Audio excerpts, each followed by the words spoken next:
kita kan ya bingung awal-awal. Ya malu sih awal. Jadi kita bingung kok ada zonasi-zonasi. Itu gak hanya kita, para netizen wali santri itu banyak sekali yang bingung. Apalagi alumni sepuh yang di situ mungkin belum kenal masalah pondok cabang dan zonasi itu. Itu gimana sih yang mendasar itu apa gitu? Kok alasan satu-satunya ya demi keefektifan.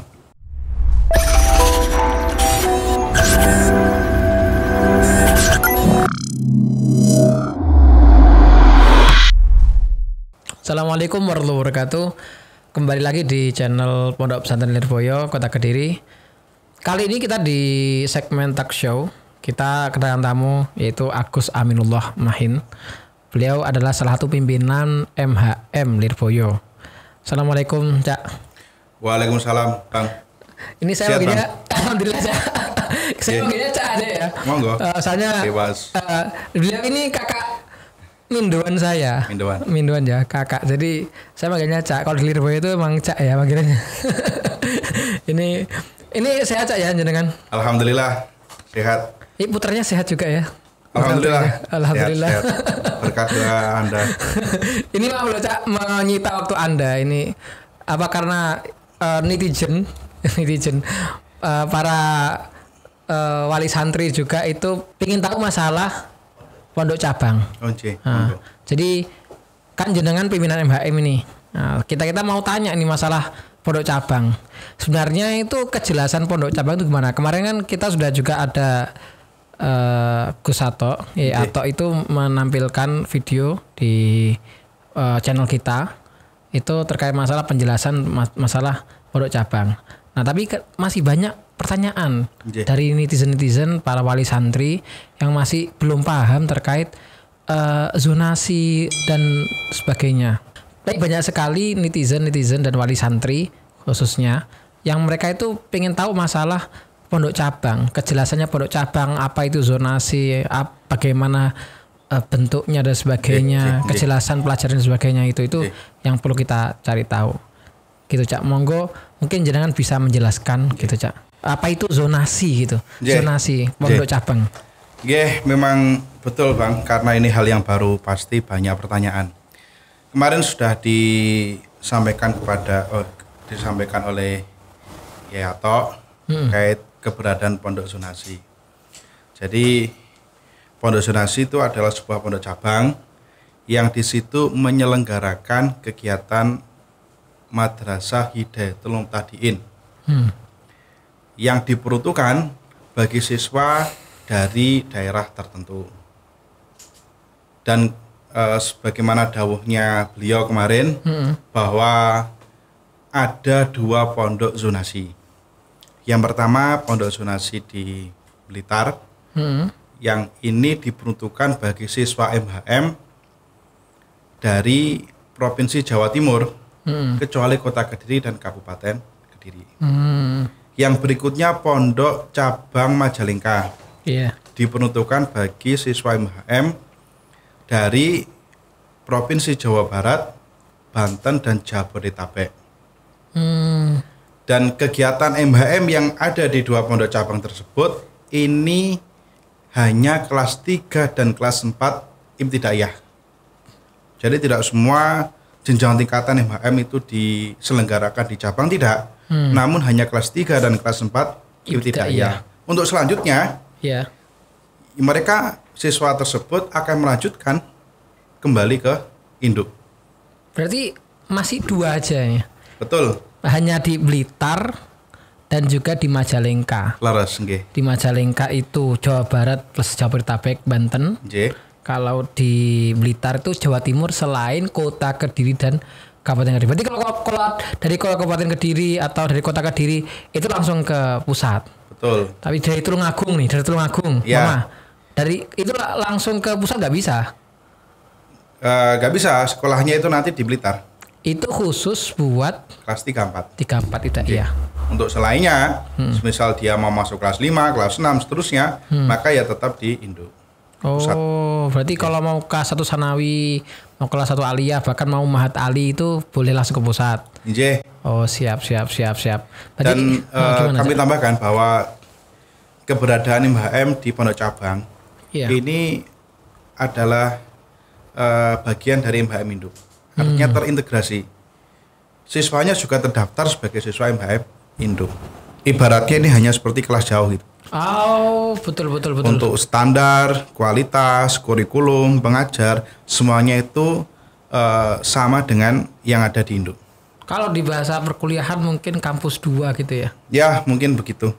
Terus yang kalau Tribakti kan ada kampus di tempat lain gitu kan? Atau YIN itu menyelenggarakan di tempat lain itu. Kampus 2 bahasanya kalau. Jadi kalau di Lirboyo ada di 2 tempat itu ya, Gus. Laras. Oke, Cak. Tadi kan masalah tempat itu udah tahu ya kita.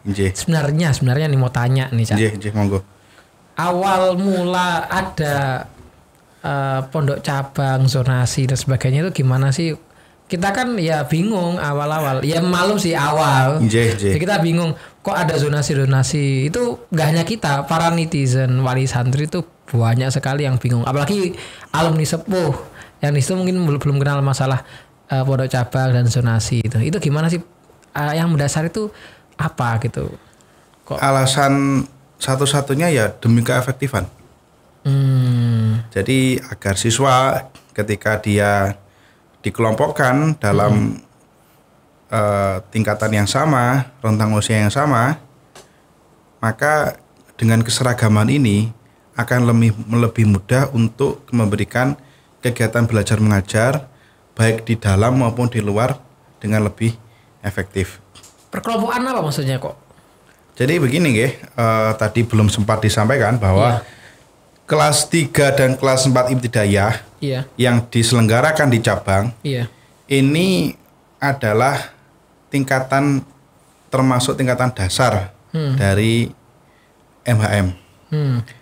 Untuk jenjang usianya sendiri, kelas 3 itu minimal usia 8 tahun. Kelas 4 minimal usia 9 tahun. Untuk pelajarannya sendiri, kurikulumnya kelas 3 itu Roksun Sirah, Rokobatun Gulu, Udunun Kuping, Sinun Untu, Leres. Artinya berusaha mencari bahasa Arab, menerjemahkan dari bahasa Jawa ke dalam bahasa Arab beberapa anggota tubuh. Ini kan ilmu dasar ya. Betul, ilmu dasar lah. Itu di mana-mana kayak ilmu dasar ya. Kemudian untuk tulis menulisnya, siswa kelas 3 itu masih siswa yang belajar menulis. Jadi mereka itu misalkan huruf jim gitu itu masih seperti menggambar.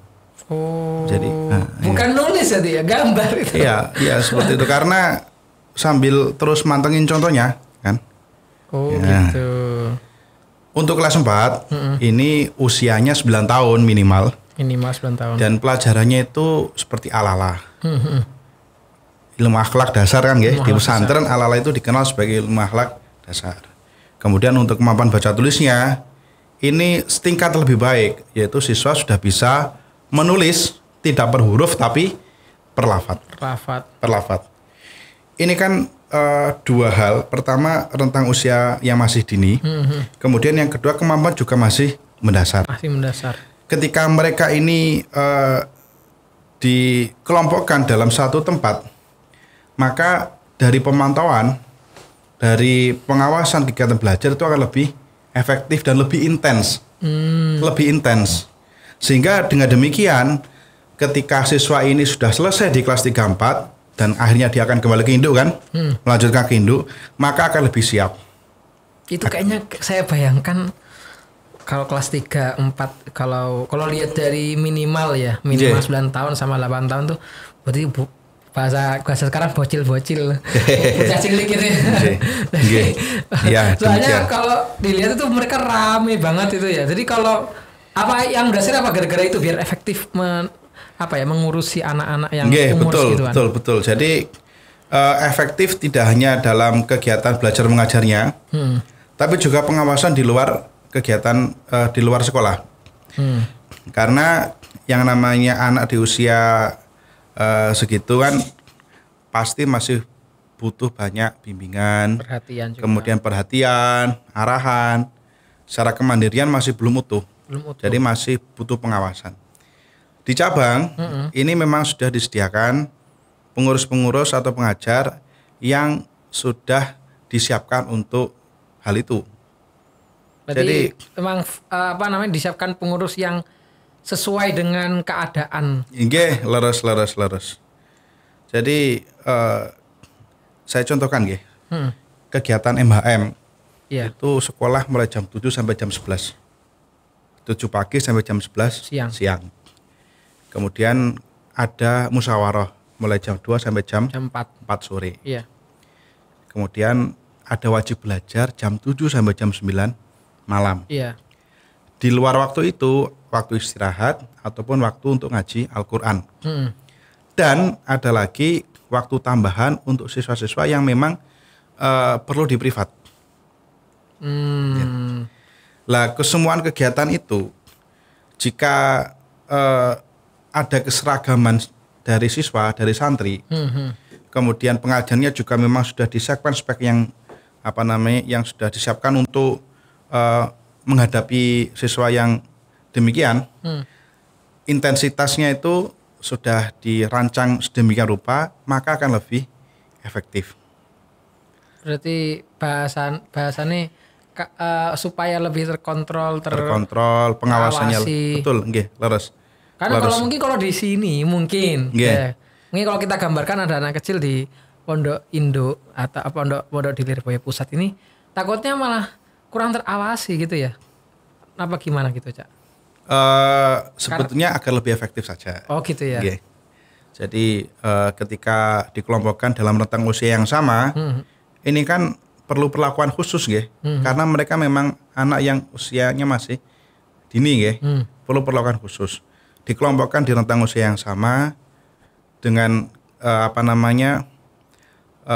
pengawasan yang lebih intens, itu akan lebih efektif.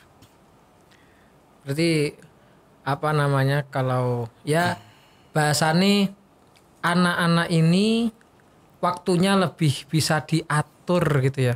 Nggih. Jadi mengajari mereka kemandirian hidup di pesantren itu juga akan lebih mudah. Jadi di pesantren itu kan biasanya diajari mandiri, nyuci sendiri. Oh iya betul.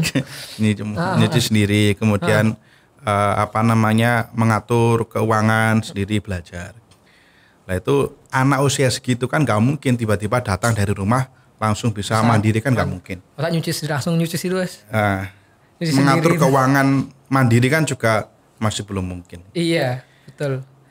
Maka kalau memang dikelompokkan kemudian ada yang bimbing secara khusus, ini lebih cepat proses transformasinya dari sebelum di pondok, kemudian di pondok akhirnya menjadi sosok yang mandiri, itu menjadi lebih cepat. Belajar juga sama, anak usia segitu belajar mungkin masih belum bisa mandiri, butuh bimbingan sekali, sangat butuh bimbingan, sehingga mereka paling nggak diwarai lah, diajari bagaimana cara belajar yang mandiri. Oke. Terus Cak, ini ada pertanyaan lagi dari netizen lagi nih. Monggo. Sebenarnya kesiapannya di sana di pondok cabang itu gimana sih? Ya kita nggak usah munafik lah bahasanya gitu. Kita nggak usah bahwa ada kekhawatiran ya. Jelas ada. Laras. Wali murid itu mungkin banyak wali murid yang di situ juga alumni. Udah merasakan di Lirboyo. Udah ternyata Lirboyo dan percaya. Tapi ketika mereka mendengar zonasi pondok cabang dan sebagainya, yang anaknya mereka harus di pondok cabang dan sebagainya, itu sebenarnya gimana kesiapan di sana? Di sini kan di sini bahasanya mereka sudah pernah di sini, jadi aman-aman aja menurut mereka di sini. Tapi kalau ketika di sana, itu kesiapannya gimana? Untuk kesiapan sebetulnya ini bukan sesuatu yang mendadak atau tiba-tiba, Oh gitu ya? Bukan, karena ini sebetulnya sudah mulai dipikirkan sejak beberapa tahun terakhir. Kemudian kita mencoba untuk mengamati pondok cabang itu sudah bisa tidak kita setting seperti ini. Kemudian setelah kita menemukan rumusan-rumusan, coba kita terapkan di pondok cabang, fasilitas dan seterusnya. Bisa tidak ini dibuat semirip mungkin dengan yang ada di induk. Setelah lama kemudian melalui rapat para masyayikh, sehingga akhirnya melalui sidang BPK. BPK itu sebuah forum di Lirboyo yang paling tinggi, masyayikh. Ini kemudian diputuskan bahwa diadakan zonasi di pondok cabang Blitar dan juga Majalengka. Ini setelah melihat bahwa dua pondok ini sudah siap secara fasilitas dan juga administrasi. Di Blitar ini dan juga di Majalengka hal-hal pokok yang harus ada di pesantren di pondok itu sudah siap. Masjid juga sudah jelas ya. Iya, jelas. Masjid itu harus. Kemudian asrama, kamar santri itu juga sudah siap. MCK juga sudah siap. Kemudian makan gimana, Cak? Makan juga sudah siap, kantin. Siap. Iya. Itu ini penting betul. Makan itu terpenting, Cak. Itu juga sudah siap. Kemudian untuk menunjang kegiatan belajar mengajar, ruang kelas, sekolah, untuk sekolah itu nggih. Kantor itu juga sudah siap. Jadi saya kira kalau lihat dari penjelasan jenengan berarti kayaknya sudah prepare-nya itu sudah cukup matang sekali ya. Betul. Lah dua fasilitas itu kan nggak mungkin. Dua hal itu, fasilitas dan juga kelengkapan administrasinya itu. Ini kan nggak mungkin disiapkan secara tiba-tiba mendadak, kan nggak mungkin. Betul sekali, betul. Bangun asrama itu kan nggak mungkin dalam waktu berapa minggu, kan nggak mungkin. Iya. Ini sudah disiapkan sejak dulu, dan tahun ini kita memandang semuanya saatnya sudah siap karena sehingga berani kita mengadakan kegiatan kelas jauh tadi kata jenengan tadi. Oh, jadi itu teman-teman ya, para wali santri netizen yang budiman tadi. Ini benar-benar dipikirkan, benar-benar dibuat pertimbangan bahwa gak usah khawatir pokoknya ya. Gak usah khawatir bahwa di pondok cabang itu sudah kelengkapannya sama lah seperti di sini. Jadi bahkan lebih, kalau untuk anak-anak yang usia seperti kelas 3 dan kelas 4 itu Hidayah itu bahkan lebih cocok di sana cabang itu ya. Jadi kita itu seperti bedol desa. Bedol desa itu apa? Bedol desa itu apa? Bedah rumah, bedah desa gitu. Bedol desa itu ya pindahan seutuhnya gitu. Pindah seutuhnya. Jadi kita boyong semuanya itu loh. Jadi di mana Blitar dan juga di Majalengka itu sistemnya itu kita usung dari induk ke cabang. Persis seperti. Iya, kurikulum, sistem pendidikan, pengajar semuanya kita ngusungi dari induk ke cabang. Jadi secara kualitas gak mungkin turun. Iya, sama. Kualitas gak mungkin turun. Fasilitas juga insya Allah memadai. Insya Allah memadai. Tuh ya. Ingat-ingat tuh. Jadi gak usah khawatir para wali santri dan para teman-teman yang mau mondok di cabang. Kita insya Allah akan sama kok. Gak kurang lebih sama dengan pondok induk. Gitu ya. Terus Cak, umpama nih, mungkin ada penjelasan lagi terkait pondok cabang. Mungkin terkait masalah itu Cak, jenjang. Nah tadi kan jenengan dawuh kalau hanya kelas 3 dan kelas 4 aja yang di cabang itu kan. Nah umpama dia sudah selesai kelas 4-nya di cabang nih. Terus dia mau naik ke kelas 5. Lah ini apakah ke pusat atau meneruskan di cabang atau bagaimana Cak? Sementara ini nih. Jadi jenjang pendidikan yang kita sediakan di cabang itu hanya kelas 3 dan kelas 4 gitu. Iya. Untuk yang tidak tersedia maka otomatis dia akan melanjutkan ke induk. Betul. Jadi kelas 3, 4, kelas 5 nggih. Iya, kelas 5. Ini akan ke induk. Oh, gitu. Seterusnya nggih. Dan seterusnya sampai ya? Sanawiyah, aliyah, bahkan kalau dia mau lanjut di mat aliyah di induk. Langsung di induk ya? Nggih. Oh iya, Cak. Nggih. Ini ada pertanyaan juga dari netizen. Kalau umpama dari Jawa Barat atau dari Jawa Timur yang selain Kediri sama kota Kediri itu daftarnya di Lirboyo, mereka datang ke Lirboyo, daftar di Lirboyo. Nah nanti apakah ya saat mereka masuk kelas 3 sama kelas 4 santrinya siswanya itu, apakah nanti kirim ke sana atau boleh nggak daftar di sini atau langsung harus ke pondok cabang gitu? Oh nggih. Nggih, boleh. Boleh ya, jadi daftar di sini boleh, pondok cabang juga boleh. Nggih, kalau pendaftaran itu ada 3 cara nggih. Pendaftaran siswa MHM itu yang pertama bisa lewat online di lirboyo.id. Yang kedua dia bisa datang ke pondok induk. Yang ketiga dia bisa langsung ke pondok cabang, sehingga dia bisa langsung ikut KBM di sana. Monggo. Jadi nggak usah jauh-jauh ke Lirboyo untuk daftar, nggak harus ya, bisa barangkali begini. Gimana, Cak? Ketika ada siswa baru, dia itu sebetulnya ingin masuk kelas 1 sanawiyah. Maka dia ikut ujian masuk. Betul. Dia ikut ujian masuk kelas 1 sanawiyah. Namun sayangnya ternyata dia diterima di kelas 4 atau diterima di kelas 3. Dan kebetulan dia dari area pondok zonasi. Maka yang demikian siswa tersebut nanti akan kita hantar ke pondok zonasi. Oh, jadi contohnya nih, ada anak Jawa Barat, ada siswa Jawa Barat daftar di kelas 1 sanawiyah, ternyata diterima di kelas 4, maka dia nanti akan kita hantarkan di Majalengka. Jadi nanti gak usah khawatir ya, kalau nganter ke sana kita ada kok ya. Ya, gak usah khawatir, nggak mungkin siswa itu disuruh berangkat sendiri atau kita merepotkan orang tua untuk menghantarkan, itu enggak. Itu fasilitas dari kita, oke? Gitu ya. Nggih, ya semacam itulah. Jadi nanti kalau mama masih bingung, teman-teman nanti di deskripsi di bawah nanti akan ada link terkait pendaftaran atau mungkin nomor-nomor kontak person orang yang bisa dihubungi gitu. Nanti di bawah link nanti insya Allah ada di situ ya.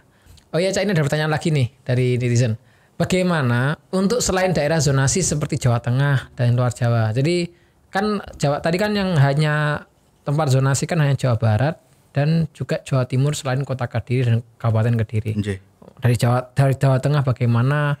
Terus di luar Jawa bagaimana, Cak? Seperti yang tadi telah kami sampaikan bahwa pondok zonasi itu ada 2 nggih. Blitar untuk Jawa Timur selain Kota dan Kabupaten Kediri, Jawa Barat untuk Majalengka untuk Jawa Barat, Jabodetabek dan Banten. Selain itu, maka akan ditempatkan di induk.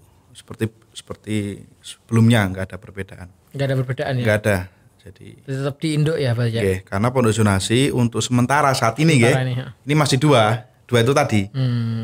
Umpama zonasi untuk putri ada nggak sih? Karena ya kan santri ada yang putri ya.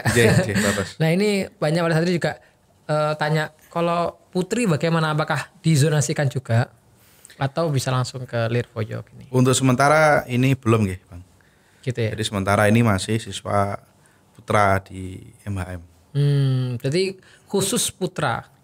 Khusus putra di MHM. Jadi putri nggak ada, santai ya. Jadi nggak usah khawatir dengan anak putrinya. Cak. Ini ada pertanyaan dari teman-teman netizen dan juga wali santri terkait biaya. Nah, biayanya itu sama nggak sih antara pondok cabang zonasi dan juga sini gitu loh? Sama apa enggak? Kurang lebih sama, Bang. Untuk madrasah sendiri, karena kita memang sama dengan di Indo maka sehari-harinya itu juga sama dengan yang ada di Indo. Barangkali yang membedakan itu hanya kebutuhan keseharian itu. Itu yang membedakan. Gitu ya. Ya mungkin perbedaan tempat mungkin ya yang bikin beda kebutuhannya gitu ya. Tapi insya Allah nggak jauh beda saya kira ya. Ya standar lah santri gimana gitu ya mungkin ya. Laras. Oke. Jadi nggak usah khawatir ya, nggak usah masalah kayak biaya, nggak usah khawatir, insya Allah kurang lebih sama gitu ya. Oh ya, Cak, ini ada pertanyaan juga dari wali santri di tempat cabang-cabang itu ada pertanyaan begini juga, orang sekitar juga, orang sekitarnya cabang itu. Monggo. Apa ada di pondok cabang itu sekolah formalnya gitu, Cak? Mboten enten. Jadi sekolah yang ada di pondok cabang adalah MHM, Madrasah Hidayatul Muhtadin. Ini berarti masih murni salaf kita gitu. Iya, salaf. Namun ini adalah sebuah pendidikan yang setara dengan pendidikan formal. Tidak usah khawatir ketika putra panjenengan ini sekolah di pesantren salaf, sekolah di MHM, di madrasah, ini tidak mendapatkan ijazah, dapat ijazah. Dan ijazahnya ini setara dengan pendidikan formal. Umpamanya ada anak santri gitu, lulus aliyah di Lirboyo, terus bisa dong dia kuliah di tempat lain gitu. Kan karena kata jenengan tadi Cak, kita setara dengan formal di luar kan? Bisa. Jadi semisal jenengan lulus dari madrasah ibtidaiyah MHM, kemudian Anda ingin melanjutkan di SMP negeri, itu bisa. Bisa. Ijazahnya bisa digunakan. Lulus SMA, terus lulus aliyah, terus ke kuliah ke tempat mungkin luar negeri atau mungkin bisa kuliah di universitas lain? Iya bisa. Jadi dari MI, MHM atau MTS-nya, madrasah sanawiyah ingin lanjut juga bisa. Di tempat lain bisa? Bisa. Kemudian ketika jenengan aliyah ingin melanjutkan perkuliahan di perguruan tinggi itu juga bisa. Atau jenengan di MHM itu kan juga ada Mat Ali ya. Mat Ali itu lembaga pendidikan tinggi ya, perguruan tinggi S1. Jenengan selesai S1 ini kemudian ingin lanjut S2 di perguruan tinggi lain itu juga bisa. Bisa ya. Begitu juga sebaliknya. Jenengan dari SMA ingin lanjut ke Mat Ali Lirboyo menggunakan ijazah SMA jenengan juga bisa. Yang penting sudah melalui prosedur ujian masuk. Tapi kayaknya ujian masuknya sulit kayaknya ya. Ya kalau belajar mungkin mudah bisa ya. Oke siap. Jadi al-madad bi qadril istidad ya. Tergantung persiapannya Cak. Tergantung persiapannya. Terus kan Cak. Soalnya itu yang kita lihat nih ya. Wali santri itu dari dulu sih. Ini pertanyaan udah lawas banget dari dulu. Itu kenapa sih kok mikirin ijazah?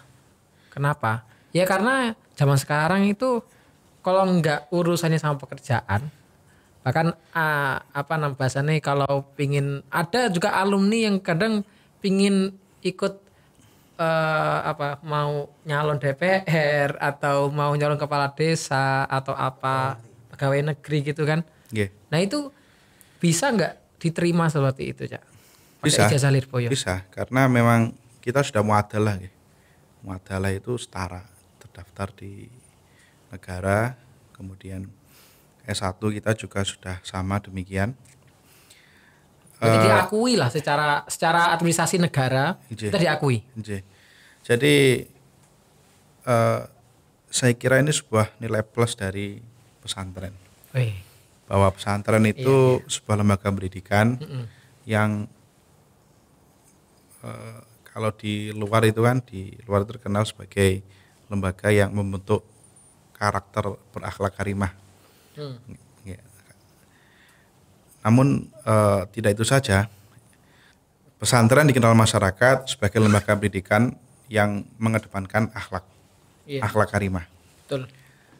Dan di pesantren ini juga dikenal sebuah lembaga pendidikan yang di situ menekankan pendidikan agama. Mengenal mana yang halal, mana yang haram, dan seterusnya. Oke Cak, saya terima kasih yang banyak buat jenengan bisa menyempatkan waktu Anda lah yang sibuk sekali. Sami-sami Bang. Saya tahu kok Anda itu sibuk sekali karena Anda itu pimpinan MHM Cak. Ini persiapan apalagi hari-hari ini persiapan masukan sekolah kan. 13 Syawal ini kan udah masuk sekolah gitu Cak. Ini perlu persiapan yang banyak. Ya untungnya alhamdulillah kita ini bahasanya insya Allah persiapannya tadi Cak ya. Sudah cukup sehingga nggak kaget insya Allah ya Cak ya. Di sini maupun di cabang itu nggak kaget insya Allah Cak ya. Saya terima kasih yang banyak Cak buat jenengan. Terus juga untuk terakhir kami ingin mengucapkan karena masih lebaran ini saya ingin mengucapkan mohon maaf lahir batin Cak. Sami-sami. Semoga kita semua diterima amal kita di pas saat Ramadan. Dan juga untuk para kru-kru yang bertugas, saya terima kasih yang banyak juga. Untuk Lirboyo Media, saya terima kasih yang banyak. Mungkin ada Cak pesan-pesan buat netizen dan juga wali santri terkait produk cabang Cak, mungkin monggo. bagi para wali santri untuk mendoakan anaknya di pondok, karena doa panjenengan ini sangat besar pengaruhnya untuk keberhasilan, kesuksesan belajar puteran jenengan di pondok. Oke Cak, kami harap semoga MHM dalam mengemban amanah dari Masyayikh dalam program pondok zonasi ini diberi kelancaran, diberi kemudahan dan ridho dari Gusti Allah. Amin ya rabbal alamin. Cukup sekian dari kami. Saya Cak, kalau ada salahnya mohon maaf. Sami-sami Bang. Saya para pemirsa, kalau saya ada kurang lebihnya maaf juga.